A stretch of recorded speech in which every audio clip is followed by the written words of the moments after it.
Jadi salah satu yang kami lakukan hari ini juga mensosialisasikan ketentuan ini kepada ada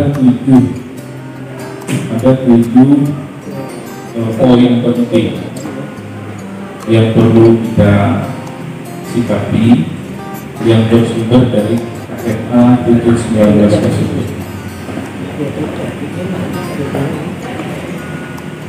Jadi salah satu yang kami lakukan hari ini juga mensosialisasikan ketentuan ini kepada ada tujuh poin penting yang perlu kita sikapi yang bersumber dari KMA 719 tersebut. Oke, ini seluruh informasi terbaru kita share di grup PPI, termasuk kemarin kita sudah keluar surat edaran dari Konsulat Jenderal Pemerintah Indonesia yang berada di Jeddah tentang pelayanan umrah pada masa COVID. Dan nanti kita sharing saja supaya baik. Tapi dari KMA itu adalah tentang kuota pemberangkatan jemaah umrah. Kuota pemberangkatan jemaah umrah itu pertama adalah seluruh jamaah yang sudah daftar tapi tertunda karena COVID. Jadi sekarang yang daftar sekarang itu belum bisa. Yang diprioritaskan kalau ada 50.000 mendaftar pada masa COVID, dia mendaftar sudah di Februari, Maret tapi tidak bisa berangkat, maka itu yang diprioritaskan. Namun berapa jumlahnya untuk Indonesia itu yang menentukan adalah prioritas Saudi. Belum. Berarti perlu bisa kita terima pendaftaran. Barangkali pendaftaran tanpa dipungut biaya bisa, tapi tidak bisa karena dua muka yang harus kita setor itu kan lewat aplikasi juga. Jadi tidak bisa sampaikan kepada jemaah kalau mendaftar sekarang belum bisa untuk berangkat karena masih sekian dari jemaah tertunda yang harus diprioritaskan berangkat dulu.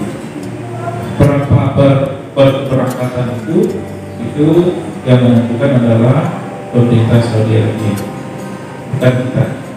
Nanti ketika mereka beri kuota baru mungkin Direktorat Jenderal Penyelenggaraan Haji dan Umrah, Kementerian Agama yang akan membagi, tapi melalui asosiasi.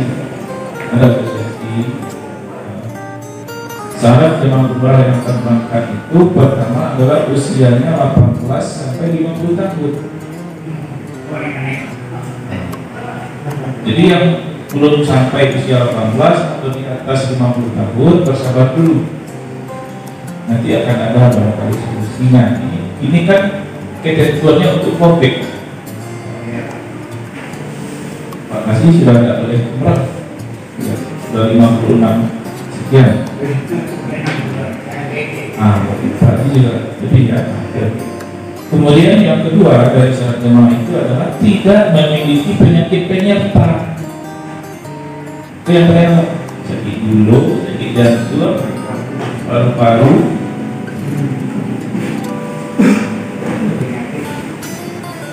Kemudian yang ketiga, surat pernyataan siap diselesaikan kalau saya terjadi hal-hal yang tidak diduga di tanah suci, siap menerima penyelenggaraan pelayanan sesuai protokol COVID. Kok sakit kita masuk karantina. Ini ada 3 jemaah, 3 jemaah asal Indonesia, jemaah umrah yang positif COVID masuk karantina sesuai protokol kesehatan. Tapi harus swab, bukti bebas COVID itu tentu bukti hasil swab. Itu syarat bagi jemaah. Poin kedua dari KMA 719. Nanti rincinya kami bagikan di grup nanti Bapak, termasuk PMA seperti ini tinggal dikirim saja nanti di kantor kita masing-masing. Kemudian poin yang ketiga dari KMA 719 ini adalah tentang protokol kesehatan. Tentang protokol kesehatan. Yang pertama, seluruh jamaah wajib mengikuti protokol kesehatan di mana saja berada. Kemudian yang kedua, seluruh jamaah wajib mengikuti protokol kesehatan di dalam negeri sesuai dengan aturan dari Kementerian Kesehatan. Kemudian yang ketiga, seluruh jamaah juga wajib menerapkan protokol kesehatan di Arab Saudi sesuai pula dengan ketentuan Kementerian Kesehatan Kerajaan Arab Saudi selama di pesawat. Jadi pesawat itu tidak seperti kemarin naik Lion ya. Lion mungkin duduknya 1, 2, 3 itu hanya 1 dan 2 di tengah kosong, dan itu berdampak kepada tambahan biaya PPIU di kita. Penyelenggara berjalan ibadah umrah bertanggung jawab melaksanakan protokol kesehatan itu dan menerapkannya kepada seluruh jamaah baik di tanah air, di pesawat maupun di tanah suci. Menjamin itu. Kan kita ada TL-nya, tour leader, atau mutawif. Tour leader ini bertanggung jawab menjaga jamaahnya itu tidak lepas masker, sering cuci tangan dan menjaga jarak, baik di dalam pesawat maupun selama di tanah suci. Tawafnya, jaraknya itu tour leader yang bantu dengan mutawif. Sa'inya, kemudian ziarah-ziarahnya harus dijamin. Yang jelas bus itu kalau yang biasa 1 bus itu kita 40 jemaah, maka berarti besok kita terpaksa 2 bus. Kita menerapkan dan menjamin konsumsi jemaah selama di Saudi itu sesuai dengan protokol kesehatan juga. Makanya menjaga antri, Bapak Ibu, ya, itu antrinya harus jaga jarak.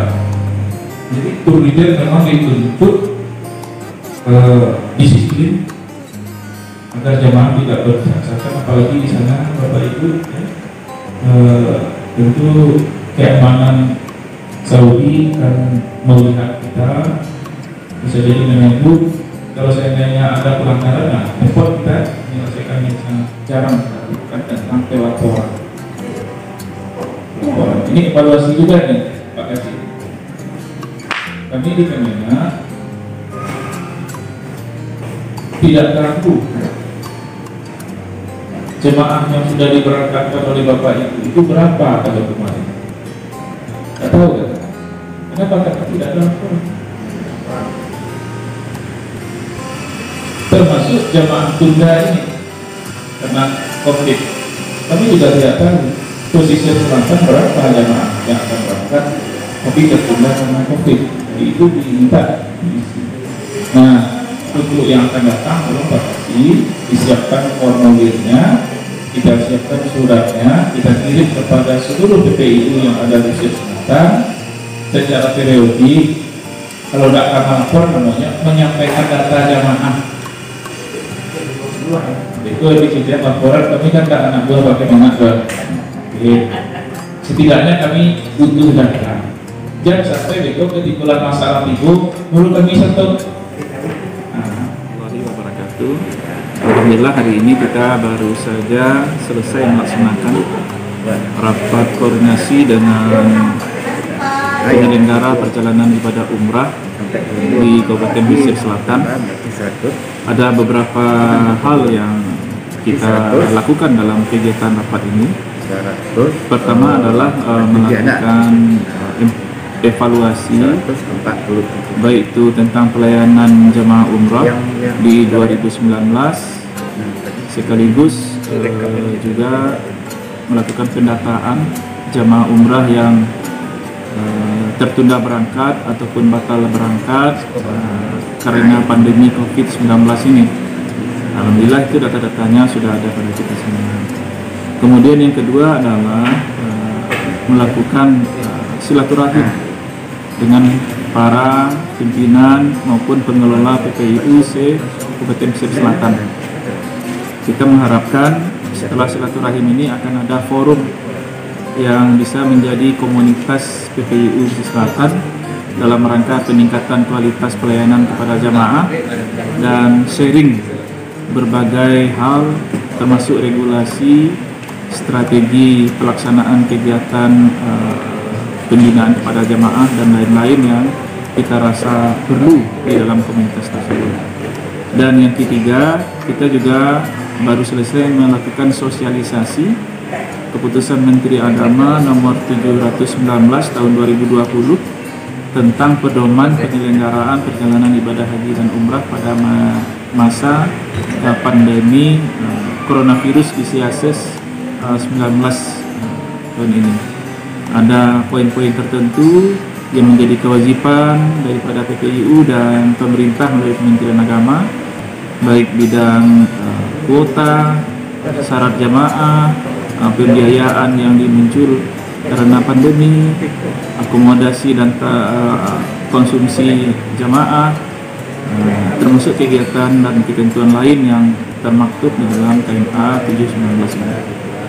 Terima kasih kepada seluruh pelaksana kegiatan dan para pengelola PPIU yang berperan aktif di dalam kegiatan kita ini. Mudah-mudahan ke depan pelayanan jamaah umrah kita akan semakin meningkat lagi. Assalamualaikum warahmatullahi wabarakatuh.